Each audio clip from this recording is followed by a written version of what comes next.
কি আর চাই জান্নাতের দুনিয়া মধ্যে কি লাগে কি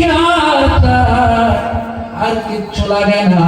এবার উলামায়ে কেরাম বলবে রব্বুল আলামিন জান্নাতের নিয়ামত পেতে পারি, সব কিছু পেতে পারি, কিন্তু যার জন্য এত কষ্ট করলাম, যার জন্য পেটে পাথর বাঁধছি হারাম খাই না, যার জন্য ঠান্ডার টাইমে ঠান্ডা পানি দিয়া ওযু করিয়া ফজরের নামাজ আদায় করেছি, যার জন্য তাহাজ্জুদ পড়ছি, যার জন্য এত কিছু করেছি, জান্নাতের নিয়ামত পেতে পারি, যার জন্য এত কিছু করলাম ওনারে এখনো পাই নাই।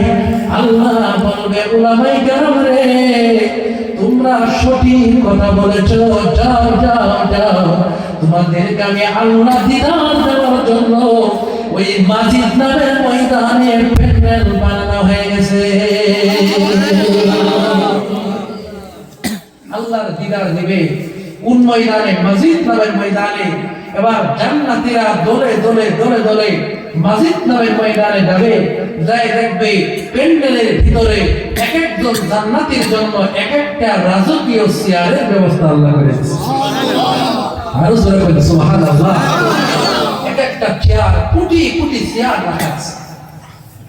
জান্নাতীরা যখন প্যান্ডেলের ভিতরে আসন গ্রহণ করবে, আসন গ্রহণ করার পরে ওইখানে আলাদা প্যান্ডেল নাই, নারী পুরুষের সাথে ওই প্যান্ডেলে যখন বসে যাবে, বসে যখন স্টেজের দিকে তাকায় দেখবে আরে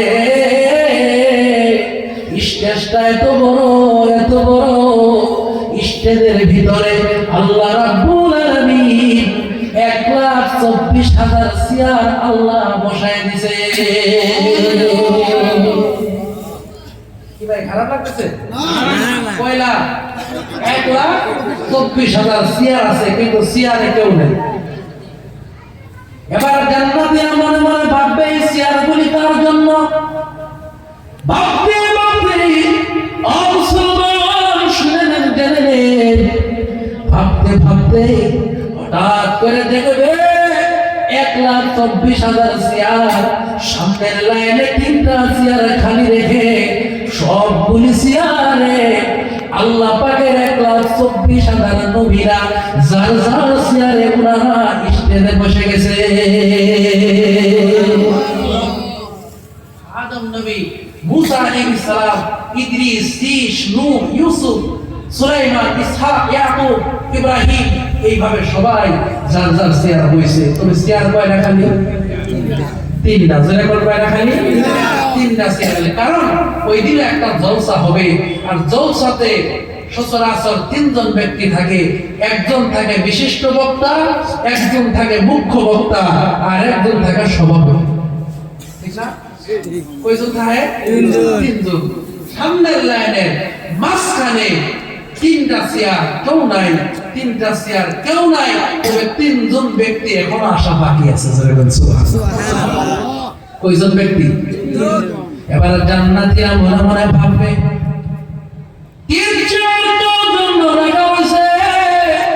ভাবতে ভাবতে জান্নাতীরা তাকায় দেখবে 3 চেয়ারের ভিতরে 3 নম্বর চেয়ারে তিনি বসে গেছেন। তিনি আর কেউ না, তিনি ওই দিন সবার বিশিষ্ট বক্তা। উনি হলেন আল্লাহ পাকের একজন প্রিয় নবী, হযরত দাউদ আলাইহিস সালাম। কোন নবী? দাউদ। এবার যদি প্রশ্ন করেন হুজুর মুসা নবী কি রাগ কম নাকি? বলে দাউদ নবীর যে আল্লাহ বসাইলেন। বলে আল্লাহ রাব্বুল আলামিন দাউদ নবীকে কেন বসালেন? বসানোর একটাই কারণ, আল্লাহ রাব্বুল আলামিন দাউদ আলাইহিস সালামকে আল্লাহ এত সুন্দর একটা কণ্ঠ দান করেছিলেন। হযরত দাউদ নবীর কণ্ঠ সুর এত সুন্দর, উনি যখন ওনার কণ্ঠ দিয়া ওনার কিতাব পড়তে নদীর মাছ পর্যন্ত জমা হয়ে যাইত।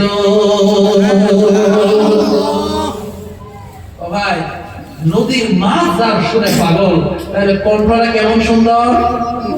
ও ভাই উদাহরণ আছে। আর জান্নাতে যারা যাবে প্রতিজন জান্নাতের কণ্ঠস্বর হবে দাউদ নবীর মতো। সুবহানাল্লাহ। আবার দাউদ নবী কইল চেয়ারে কোন কয়রা খালি দুইটা, সুরে কোন কয়রা দুই নম্বর চেয়ারে যিনি বলবে উনি হলেন ওই দিন সবার মুখ্য বক্তা। কে হবে? উনি হলেন ইমামুল মুরসালিন, সাইয়্যিদুল কাওনাইন, উম্মতের দরদে নবী, বিশ্ব নবী মুহাম্মদুর রাসূলুল্লাহ সাল্লাল্লাহু আলাইহি ওয়াসাল্লাম। উনি ওই দিন উনার প্রধান অতিথির আসন উনি বসে অলঙ্কৃত করবেন। সুবহানাল্লাহ। আমার নবী যখন বসে যাবে, আমার নবী যদি বক্তা হয়, সভাপতি কে হবে? কোন নবীরও পাওয়ার নাই, জিবরাইলেরও ক্ষমতা নাই, আজরাইলেরও ক্ষমতা নাই।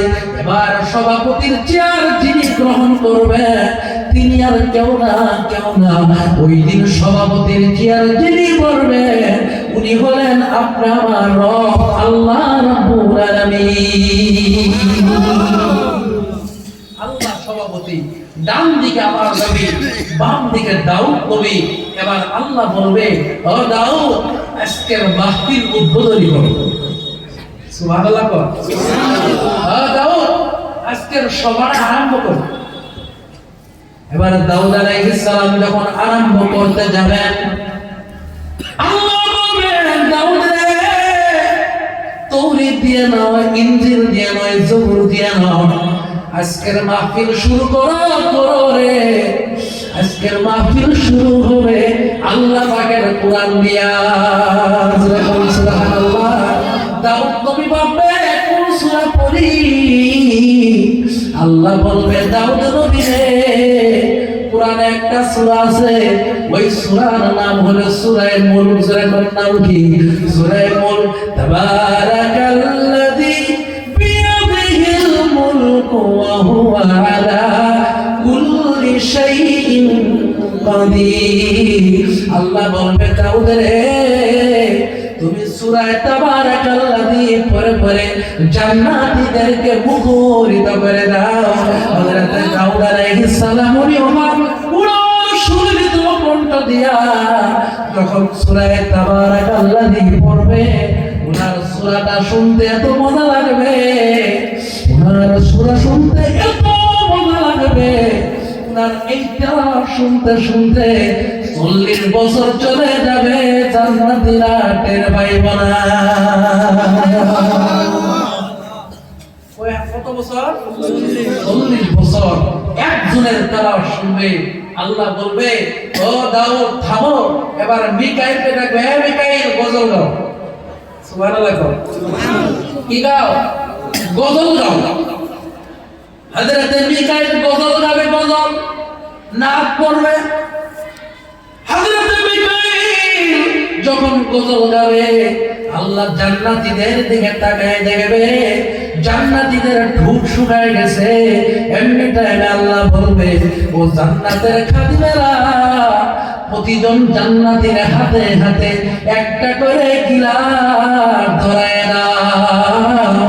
যখন গিলাস ধরায় দেওয়া হবে, আল্লাহ বলবে, ও জান্নাতের গিলমানেরা, তাদের গিলাসের ভিতরে ওয়াসাকাহুম রাব্বুহুম শারাবান তাহুরা।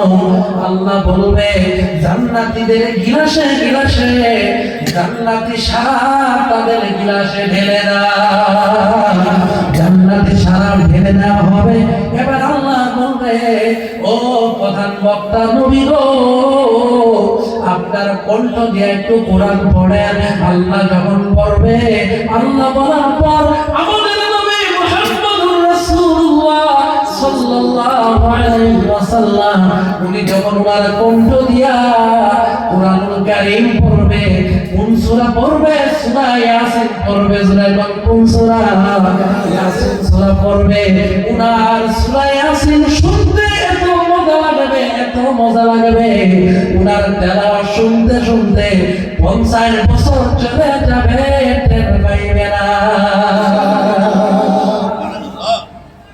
ওই বছর 50 বছর। এবার নবীর তেলাওয়াত শেষ,